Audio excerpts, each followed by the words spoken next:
Hello students, आज हम preference share redemption का सेकेंड लेक्चर करेंगे। मैंने आपको प्रीवियस लेक्चर के अंदर सारी कंडीशंस एंड गाइडलाइंस बता दी थी प्रैक्टिकली। आज हम रिडम्पशन की जर्नल एंट्रीज करेंगे।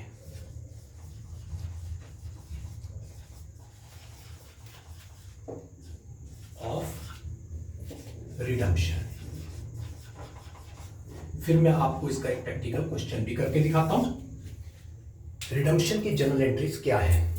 आज हम फर्स्ट केस करते हैं।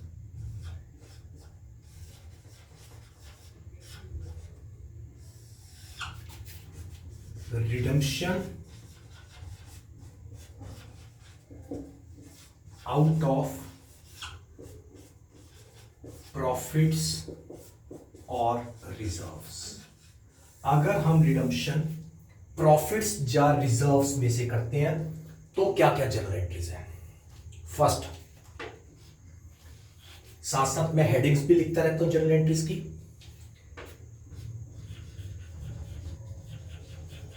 Making partly paid preference shares fully paid before redemption.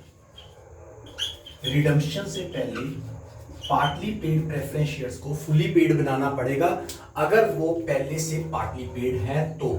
अगर वो पहले से ही फुली पेड है तो ये फर्स्ट एंट्री इग्नोर हो जाएगी। क्या एंट्री है? Preference share final call account debited to preference share capital to SPR. ये एसपीआर क्या है? Security premium reserve. अगर फाइनल कॉल के साथ if premium with final call, अगर प्रीमियम है, नहीं तो normal preference share final call account debited to preference share capital. बड़ी सिंपल सी एंट्री है। जैसे हम नॉर्मल सर्कमस्टांसिस में फाइनल कॉल इनवाइट करते हैं, ड्यू करते हैं, वैसे ही। फिर ए बी, इनसे फाइनल कॉल ले ली, bank account debited to preference share final call. ये ड्यू की है, preference share final call due की, और ये फाइनल कॉल रिसीव कर दी। This is a compulsory requirement of companies act as well as SEBI guidelines that only fully paid preference shares can be redeemed. If the preference shares are partly paid, first make them fully paid by calling uncalled capital. उनसे पहले uncalled capital call की, ले ली, fully paid बन गए। अब हम preference share redemption का process शुरू कर सकते हैं। रिडम्पशन ऑफ प्रेफरेंस शेयर्स का काम शुरू कर सकते हैं। First entry I think clear. Second entry,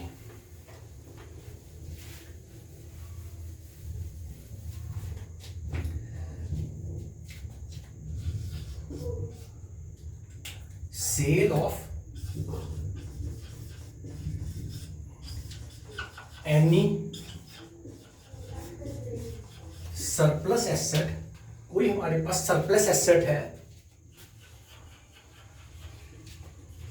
to improve the liquidity before redemption.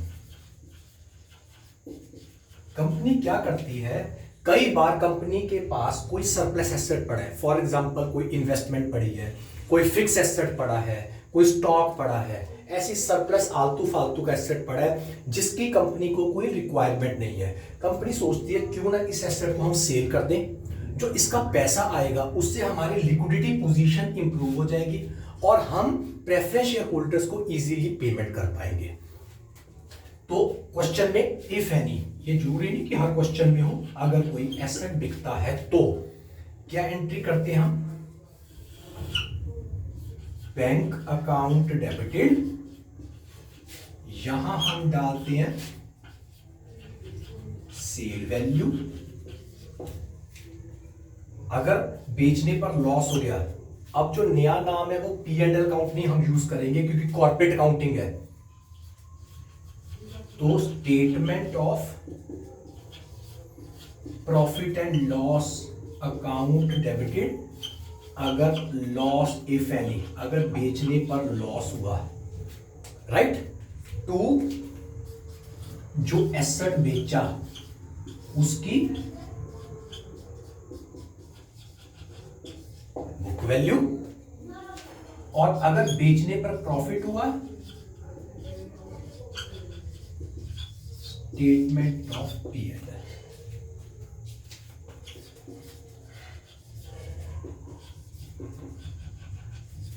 Profit if any. So बेचने पर हमें लॉस भी हो सकता है, प्रॉफिट भी हो सकता है, जैसे भी होगा। फॉर एग्जांपल 1 लाख का एसेट है, 1 लाख वाला एसेट हमने 1 लाख में बेच दिया, bank account debited to asset 1 lakh 1 lakh. 1 lakh वाला हमने 90,000 में बेच दिया, 90,000 10,000 का loss to asset 1 lakh. 1 lakh वाला 1,10 में बेच दिया, bank account debited to asset 1 lakh 10,000 का प्रॉफिट हो गया, स्टेटमेंट ऑफ P&L। तो बड़ा सिंपल है, बैंक में cell value, statement of P&L में loss, to asset book value, to statement of P&L profit, right. Third entry,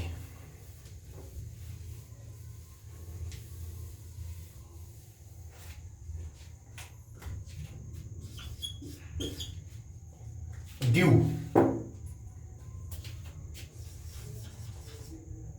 for redemption. अब हम प्रेफरेंस शेयर ड्यू करते हैं रिडम्पशन के लिए। अब हमें प्रेफरेंस शेयर्स जो हमने रिडीम करने हैं उनको ड्यू करना पड़ेगा। मैंने आपको बताया था redemption can be at par और एट प्रीमियम, क्वेश्चन में स्पेसिफाई किया होगा। अगर रिडम्पशन पार पर है,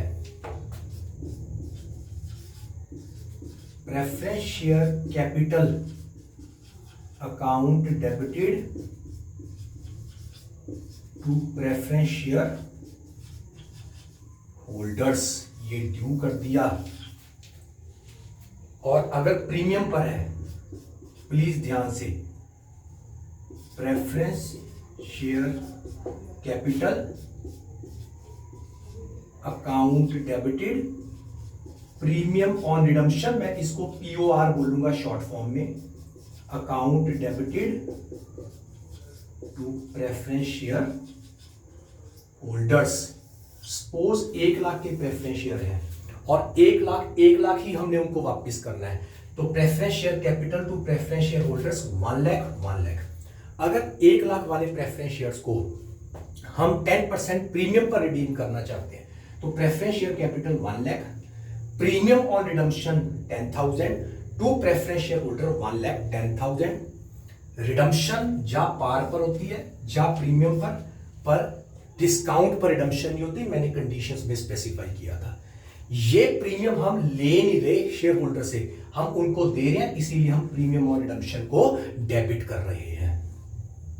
यहां तक कोई डाउट? ठीक है। Fourth entry, payment to preference share holders.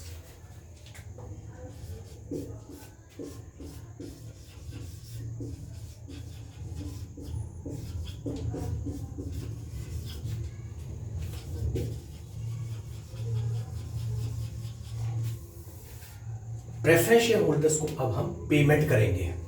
Entry,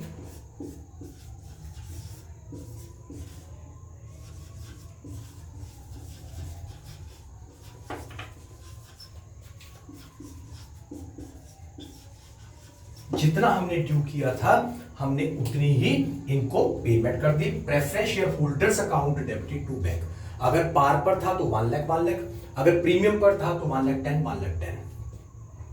सो पहले हमने प्रेफरेंस शेयर्स को फुल्ली पेड किया, ड्यू की अमाउंट, फिर उनसे रिसीव की, कोई एसेट था फालतू का, सरप्लस एसेट था, उसे बेच दिया। थर्ड, प्रेफरेंस शेयर कैपिटल जो हमने रिडीम करनी है उसको ड्यू किया एट पार और at premium, as a case में भी। फिर हमने प्रेफरेंस शेयर होल्डर्स को पेमेंट कर दी। 4 एंट्रीज हमारी ये हो गई। 5th एंट्री, अब हम, बहुत इंपॉर्टेंट है, हमें एक रिजर्व बनाना पड़ता है। मैंने आपको कंडीशंस में भी लास्ट क्लास में बताया था। Capital redemption reserve, short name होता है इसका CRR। This reserve is compulsory to be maintained when the redemption is out of profits और रिजर्व्स। जब भी रिडम्पशन प्रॉफिट या रिजर्व में से होगी, फ्रेश इशू से नहीं, प्रॉफिट या रिजर्व में से होगी, हमें CRR बनाना है। कितना बनाना है? CRR is to be created out of free reserves. Free reserve से हम बनाएंगे या आउट ऑफ सरप्लस से बनाएंगे, मतलब P&L क्रेडिट बैलेंस से बनाएंगे। ठीक है, कितना? इक्वल टू कितना बनाएंगे? Face value of preference shares to be redeem. चाहे रिडम्पशन पार पर है चाहे प्रीमियम पर है, हमें CRR बनाना है जितनी रिडम्पशन करनी है उस शेयर्स की फेस वैल्यू। फॉर एग्जांपल, मैंने अभी एग्जांपल रखी थी कि 1 लाख के प्रेफरेंस शेयर्स हमने 1 लाख में रिडीम किए तो 1 लाख ही CRR बन जाएगा। 1 लाख के 10% प्रीमियम पर रिडीम किए हैं तो 1,10,000 था, लेकिन हमने जो CRR बनाना है वो 1 लाख ही बनाना है। फेस वैल्यू जितना equal to face value of the preference share to be redeemed. Entry क्या करेंगे? What is a journal entry? जब भी हमने CRR बनाना है, कहां से बनता है? सरप्लस से भी बन सकता है, SPR से भी बन सकता है, लेकिन हमारा एक सीक्वेंस है जिस सीक्वेंस से हमने कैसे बनाना है। सबसे पहले हमें यूज करना चाहिए फ्री रिजर्व्स या स्टेटमेंट ऑफ P&L। इन दोनों में से जो मर्जी पहले यूज कर सकते हो। अगर ये दोनों नहीं है तो SPR, but first priority should be given either to free reserve, statement of P&L, SPR last में यूज करना है। अकाउंट डेबिटेड टू CRR, पूरा नाम क्या है? Capital redemption reserve account. कितना बनाना है? जितनी प्रेफरेंस शेयर्स रिडीम की है उसकी फेस वैल्यू के इक्वल। 5 पॉइंट क्लियर है? 6th point, 6th point, premium on redemption. मैं शॉर्ट नेम लिख रहा हूं POR। Premium on redemption is to be written off, इसे भी खत्म करना होता है। आउट ऑफ, ये कहां से राइट ऑफ होता है? यहां पहले आपने SPR यूज करना है, उसके बाद फ्री रिजर्व यूज कर लो या स्टेटमेंट ऑफ P&L यूज कर लो, पहले SPR। एंट्री क्या होगी? SPR account debited. अगर SPR हमारे पास नहीं है तो मैं फ्री रिजर्व पूरा लिख लेते हैं या statement of P&L account debited to premium on redemption. First priority should be given to SPR। 7th, अब CRR भी बन गया, प्रीमियम और रिडम्पशन भी राइट ऑफ हो गया, प्रेफरेंस शेयर होल्डर्स को पेमेंट भी हो गई।